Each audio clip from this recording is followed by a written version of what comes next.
नमस्ते. कसे आहात तुम्ही सगळे? आपापली काळजी घेताय ना? गुड. एक पिढी घडवायची असं बघायला एका अँगलनी बघायला गेलं तर सोपी गोष्ट आहे. एका अँगलनी बघायला गेलं तर नाही. ती एक तपस्या आहे. त्याग आहे. ते आपण जेव्हा आपली मुलं लहान असताना करू तेव्हा त्याचे सीड्स आपल्याला ते मोठे झाल्यानंतर दिसतील. त्या मुलांसमोर वागण्यात एक फॅक्टर आहे रिस्पेक्ट. समोरचा माणूस कोणी का असू देना आणि तो कसाही असू देना, त्याला रिस्पेक्ट देणं हे आपल्या संस्कारातला एक भाग आहे. हे जेव्हा तुमची मुलं लहान आहेत, हे जेव्हा मुलं तुमची बघणार ते पण तसेच वागणार. आणि मग ही गोष्ट आपल्याला त्यांना शिकवावी नाही लागत.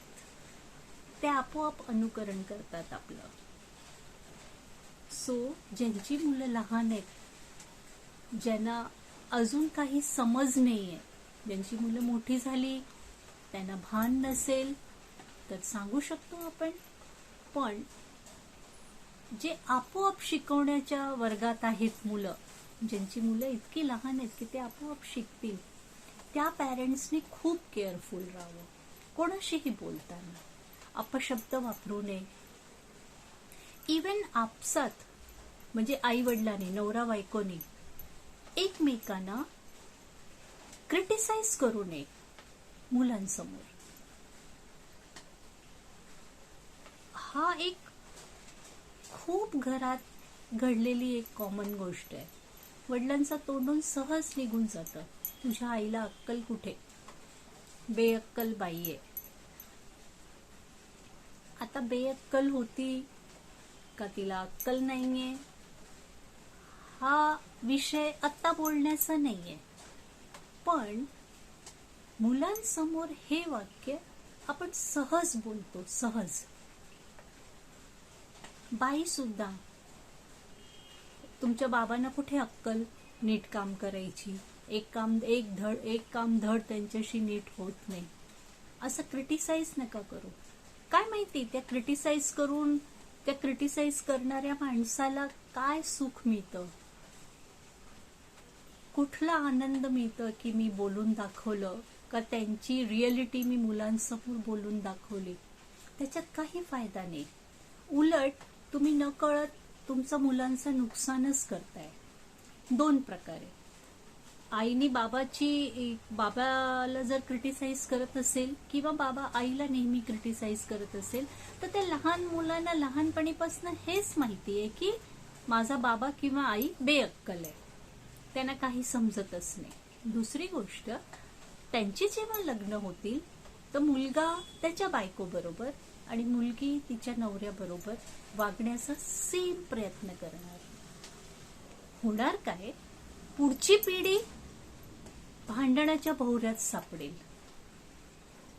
आणि त्यांचं पटलं तर ठीक, माहिती नाही पुढची पिढी अजून कशी असेल.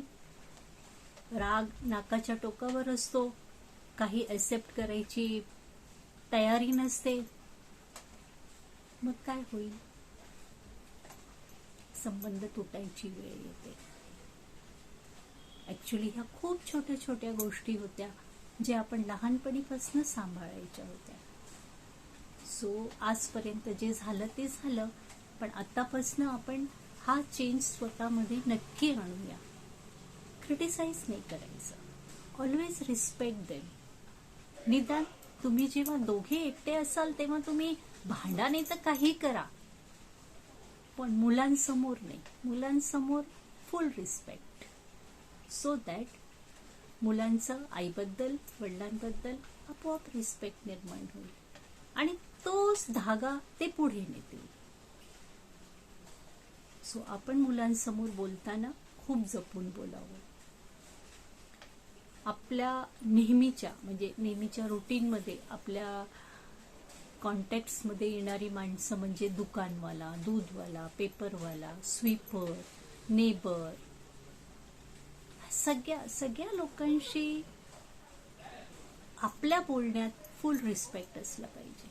बरं, असं पण नाही की नेबर होता किंवा दुसरं कोण पर्सन होता त्याच्याशी तुम्ही चांगलं बोललात वाटेत भेटल्यावर आणि घरी आल्यावर त्याला शिव्या घातल्या.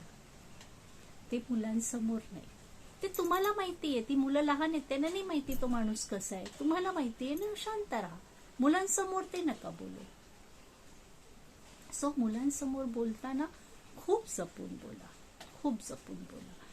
तुम्ही हा विचार करा की तुम्ही पुढचं फाउंडेशन टाकताय, तो फाउंडेशन छानच असलं पाहिजे.